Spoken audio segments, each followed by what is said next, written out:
Hey guys, so I have to talk about this team tonight. I really wish I didn't have to, and I apologize in advance. I am very, very congested right now. My nose is just so stuffed up right now. It's driving me nuts. I'm sick and tired of this. I had COVID back in August. I had this vertigo shit last month.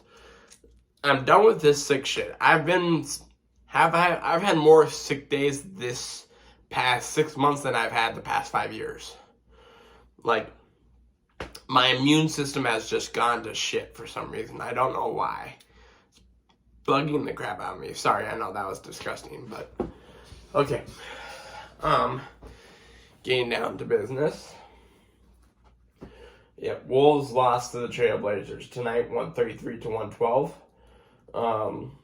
Russell had 23 points and 8 assists. Mr. Rudy Gobert, once again, showing why we traded for him. Another double-double, 16 points, 20 rebounds. Edwards had a relatively quiet night, only 17 points. Jalen Noel, God. When is Chris Finch going to realize putting Jalen Noel in the starting lineup is going to benefit you? Jalen Noel had 17 points off the bench. He played 22 minutes. 17 points for 22 minutes? Figure this shit out. It's not that hard. Put him in the starting five. I guarantee you he's scoring 20 points each and every goddamn night. I swear to God. It's not that hard to figure out, Chris Finch. Please. Let's not forget about who's playing for the Portland Trailblazers, Mr. Damian Lillard, who had 38 points in 3 quarters. You heard me right. He did not play in the fourth quarter at all. He had 38 goddamn points before the fourth quarter. Jesus freaking Christ. Seriously, Wolves. Honest to God, this is why you don't trade Cat. I like how there were so many people that would be like, whoa, Carl ain't doing anything right now. I'm like, don't realize how much you miss a guy until he's not actually there. So, yeah. And then overall, stat-wise, for tonight, shooting-wise, Trailblazers 54% shooting compared to 49.5% for the Wolves. They out-rebounded us, 54 rebounds for the Trailblazers compared to 37 for us. And then three-pointers, they had 21, we had 10. So yeah, that's how. And the Wolves never had a lead in this game. Never, throughout the whole goddamn night, never had a lead in the game. So, just goes to show you how bad it was. All right, so now, let's... Excuse me.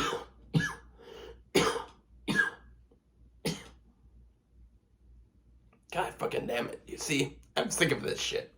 But anyway, just a few games to bring up from yesterday. Bills defense without Von Miller, very, very, very effective, beating up on the Jets, which is not really that hard, but you know what?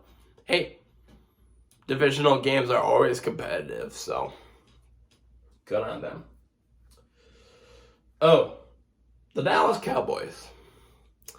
A team that supposedly has Super Bowl aspirations, and they barely squeak out a win against the Houston Texans. The team that has the worst record in the NFL. And they barely beat them. I'm sorry. That doesn't sound good any way you look at it. Okay, you won. So what? You almost lost to the Houston damn Texans. Not a good look. Not a good look, Dallas.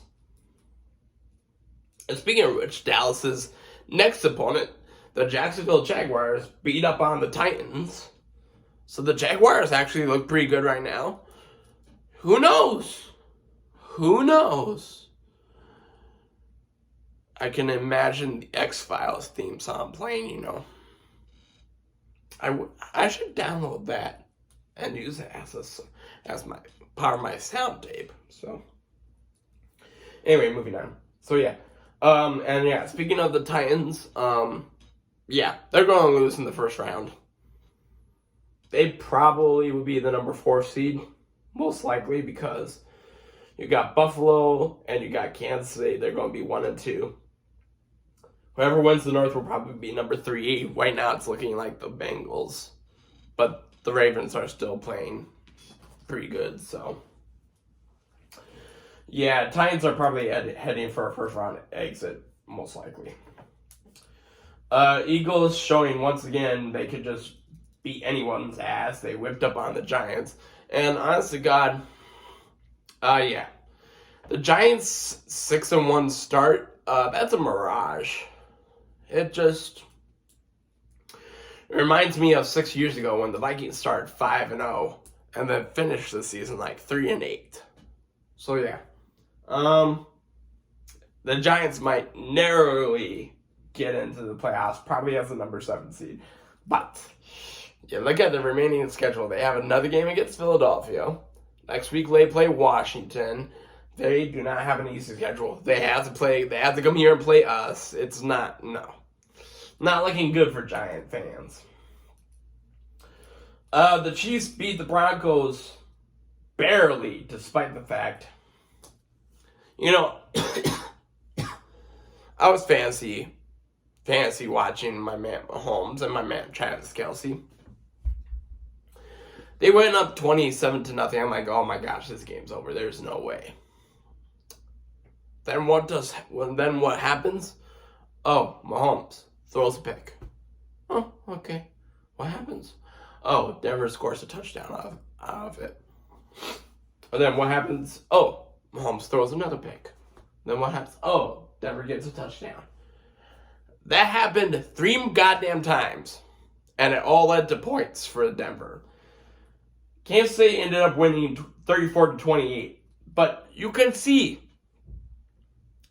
after going up 27-0, the Broncos outscored the Chiefs 28-7. I mean, and I thought the Vikings defense was bad. Kansas City is almost as bad. And I give our defense, they did play the Detroit Lions, who have one of the more potent offenses in the league. Denver don't have that. Like, going into that game yesterday, I'm pretty sure Denver was probably, in the bottom 5 of every single goddamn offensive category that you can look at. Like, and then all of a sudden, Jerry Jeudy, who I thought was a scrub, who I dropped his ass from my fantasy team, had 3 fucking touchdowns. Like, Jesus fucking Christ. I'm more worried about them in the playoffs than I am about the Vikings. Because if we get to the Super Bowl, it's like house money for us. Like, really, no one was expecting us to be there. I'm not expecting us to be there. So it'd be like playing with house money. I mean, would it be nice for the Vikings to win a goddamn Super Bowl? Of course. But I'm not expecting it this season. The Kansas City Chiefs have Super Bowl aspirations every single goddamn year, every time Patrick Mahomes is healthy. So, this is not a good look for them, barely beating the Denver Broncos. Especially when they were up 27-0. Like, seriously, they need to figure their defense shit out faster than we do. Or as quickly as us. Like, almost equally. Both the Vikings and the Chiefs are almost identical. Very potent offenses and almost terrible defenses. It's just, sometimes our defenses show up and make plays. That's pretty much the summary. There, I said it, okay? Even though going to my power rankings, right now I have the Chiefs number 5 and the Vikings number 7. The Vikings and the Chiefs pretty much are the same goddamn team. You could probably put them, play them, have a game against them. It would probably almost end in a tie. I'm not lying. Like, seriously, that's what I think we are at right now. So, anyway. Oh. And if we want to talk about embarrassing, how about Tom Brady and the Tampa Bay Buccaneers? Now, this is where I go. I saw a clip on Twitter today, and it's gone viral, of Shannon Sharpe and Skip Bayless on their show Undisputed on FS1. Pretty much, Skip Bayless attacked Shannon Sharpe's reputation as a Hall of Famer and a 3-time Super Bowl champion just because Shannon Sharpe called out Tom Brady for playing poorly this season. First of all, I hate Skip Bayless with a passion. Of all the sports personalities outside of Max Kellerman, I hate Skip Bayless so much. I hate Max Kellerman more because I think he's a fucking idiot who doesn't know what the fuck he's talking about. Except for when it comes to boxing, because that's where he comes from. But on any other topic, Max Kellerman is a goddamn idiot. Unlike that, Skip Bayless, he's just an asshole. A grade A asshole. Who, once again, he's covered the sport, or he's covered sports a long time. He started at ESPN, opposite of Stephen A. on First Take. And I guess he drove Stephen A. up the wall, which is why he left.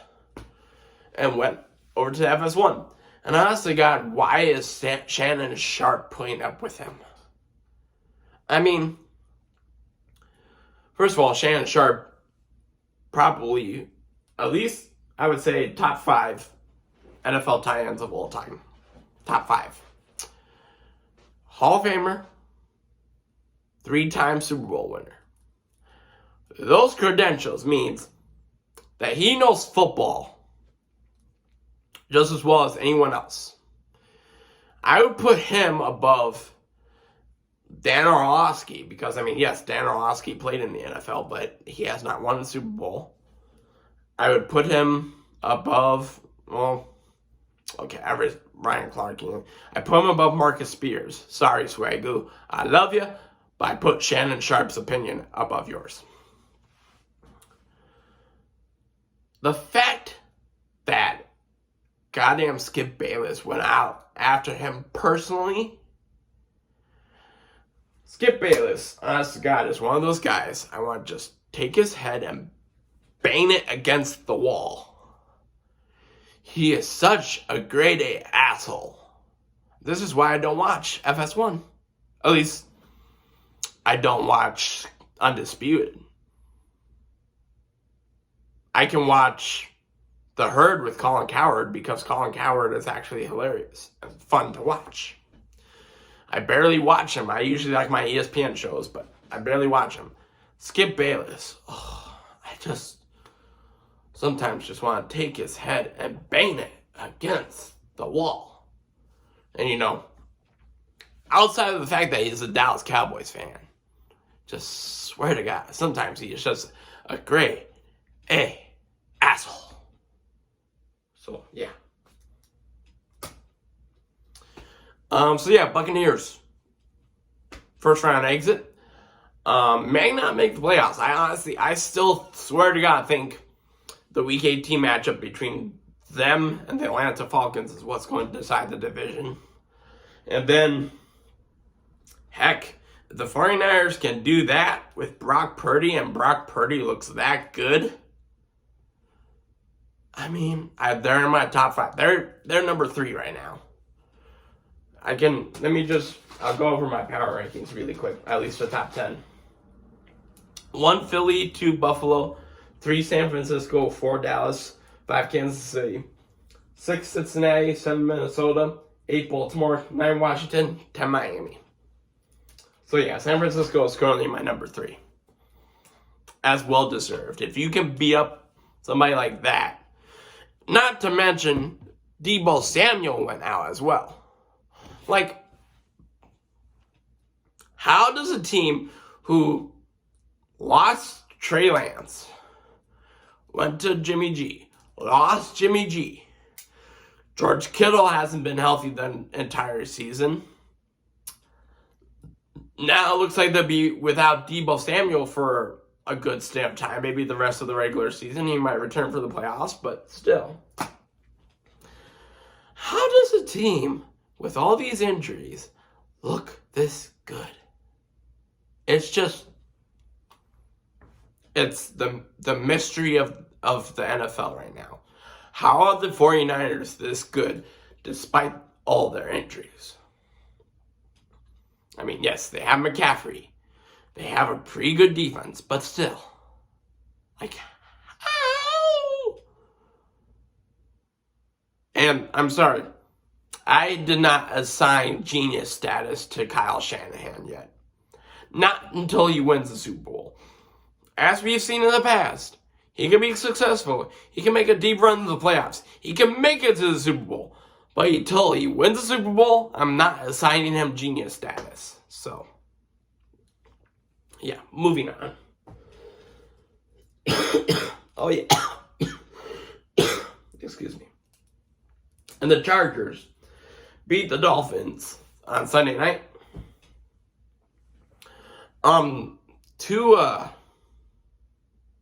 Let's talk Tua.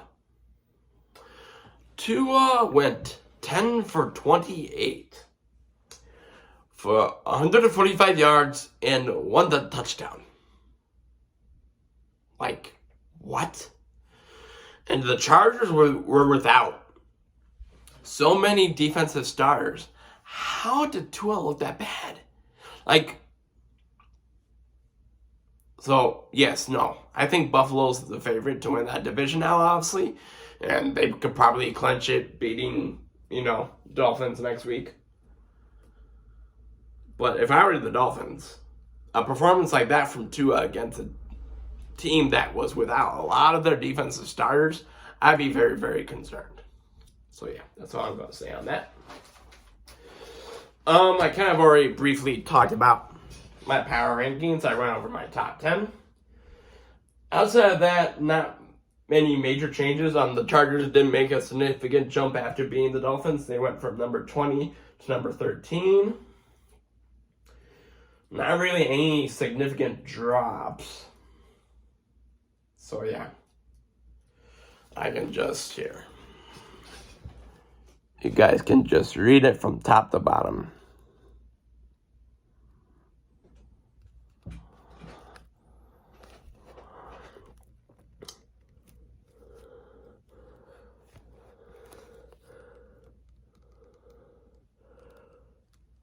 And there we go. There's my power rankings. Sorry if I was moving too quickly or if you weren't reading fast enough. So, anyway. And now I'm not going to do my updated playoff picture because, just kind of give you a recap. NFC, we got 1 Philly, 2 Minnesota, 3 San Francisco, 4 Tampa, 5 Dallas, 6 Washington, 7 Giants, and then on the outside looking in, we got Seattle, Detroit, and Green Bay. And then on the AFC side, we have Buffalo, KC, Baltimore, Tennessee, Cincinnati, Miami, and New England. Then on the outside looking in, we got the Chargers, the Jets, and the Jaguars. So, I already have,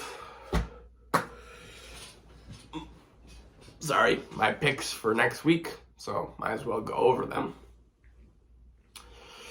Starting with Thursday Night Football, got the 49ers and the Seahawks in a pretty crucial NFC West matchup.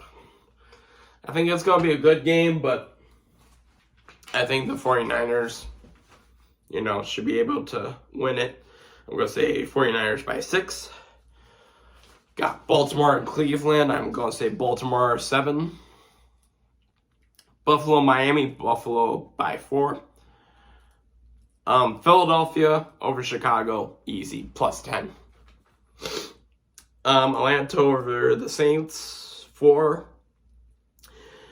Jets over Detroit, 3. Pittsburgh over Carolina, 4. My upset pick. I told you it was going to be interesting. I got Jacksonville over Dallas by 3. Yes. Jacksonville Jaguars over the Dallas Cowboys. Y'all heard me. So. KC over Houston by 7. I should say +10, but given the most recent performances, I'm not very confident saying that it's going to be a blowout. Denver over Arizona by 4. Patriots over the Raiders by 6. Chargers over the Titans by 7. Bengals over the Buccaneers by 7.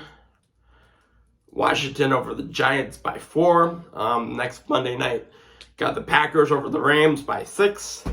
And then we come to the Saturday noon event. The Vikings and the Indianapolis Colts. So, starting off with our offense against their defense, advantage us. I mean, their defense is decent, but, I mean, our offense, considering, the recent resurgence of Kirk Cousins and Justin Jefferson with his Vikings record-breaking single season or single game receiving record. That all went to naught. So yeah, advantage us. Their offense versus our defense, I'm going to give the slight advantage to them just because our defense is officially the worst in the NFL right now in terms of yards per game. But I also know they are very, very turnover prone. Hopefully we can get a few turnovers and that will put the game in our favor. Special teams. I'm going to say even. I know we just came off a performance where our special teams gave up a fake punt. Let's just hope they don't do that again. Coaching, I'm going to actually give the advantage to us.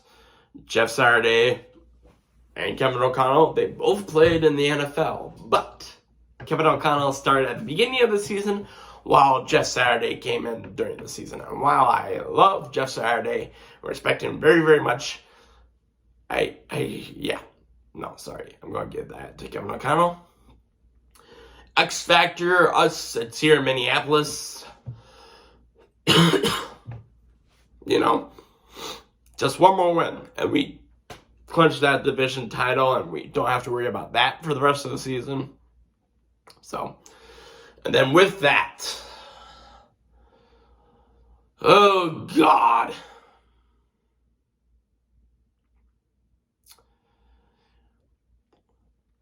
Is this a prediction that's going to bite me in the ass?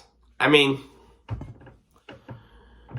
so far I am 10-3 predicting the Vikings this season. I have officially matched their record this season because I was right about losing to Detroit, although it sucked because it wasn't by the narrow margin that I thought it was going to be. But I just have a feeling that it's finally going to happen. That we will not have to we will not have to bring out the defibrillators on Saturday. We can just leave them in the closet because we will not need resuscitating.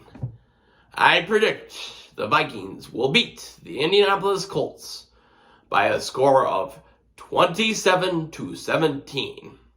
Yes, 27-17. 10 points. 10 points. If you want to talk about pushing up right against the boundary without actually going over the boundary, that's what that is. So, anyway. So, yeah, guys, that's my sports talk for today. Hopefully I get better because I'm over this sick shit. So, Wolves have another game, I think, Wednesday at the Clippers, so I'll do a Wolves post-game reaction to that. And then you probably won't hear from me until maybe like Saturday night. So yeah, until then, see you guys.